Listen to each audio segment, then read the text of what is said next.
Welcome to Recap, a brief overview of recent coffee developments every 2 weeks from the Specialty Coffee Association. More than 700 coffee growers in the Kona district of Hawaii are eligible to receive the first settlement payments of a 2019 class action lawsuit.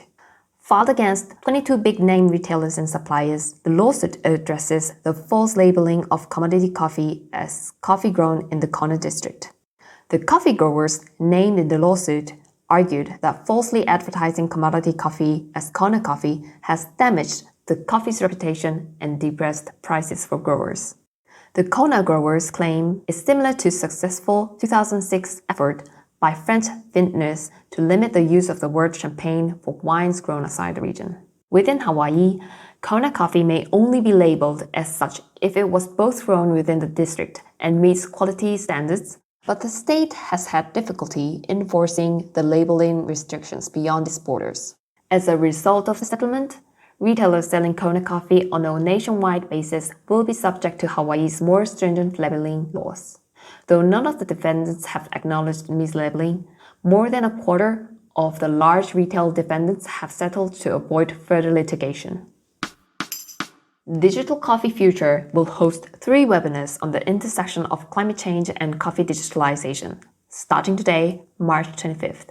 Supported by Expressing Origin and the Chain Collaborative, the series will discuss the viability of integrating digital solutions in the coffee sector in order to respond to climate change. The second webinar of the series, scheduled for April 8th, will share case studies of current tools and projects in the space. This includes the recently released Cool Farm tool, a collaborative effort between 5 coffee buying companies and 6 coffee producing cooperatives that helps farmers track and understand the environmental impact of their production. The tool is completely free to use and provides immediate feedback. The third and final webinar in the series, scheduled April 22nd, will explore what's needed to scale these solutions while taking regional differences into account. Tim Hortons, a Canadian coffee and donut chain, announced a significant cooperative investment in its digital guest experience. As guests increasingly interact with the company through its digital channels, the Tim Hortons mobile app reports a 5-fold growth in monthly active users since 2018. It also estimates nearly 1/3 of all Canadian adults have used the Tim Rewards loyalty program in the last 18 months.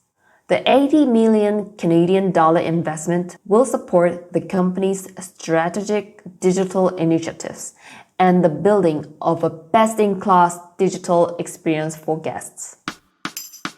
According to the BBC, small startup coffee businesses have done well in the United Kingdom last year despite challenging conditions.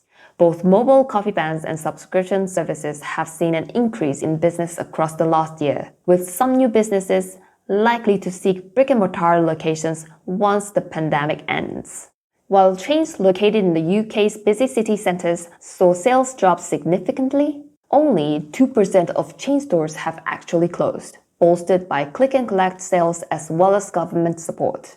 The Guardian reports that a survey conducted by Barclaycard, a UK debit and credit card operator, indicates that local and online retailers are likely to continue to benefit from pandemic-induced changes to shopping patterns. Nearly 2/3 of UK consumers have chosen to buy closer to home in the past year, and more than 9 in 10 who have shopped locally say they will continue to do so even once restrictions are lifted.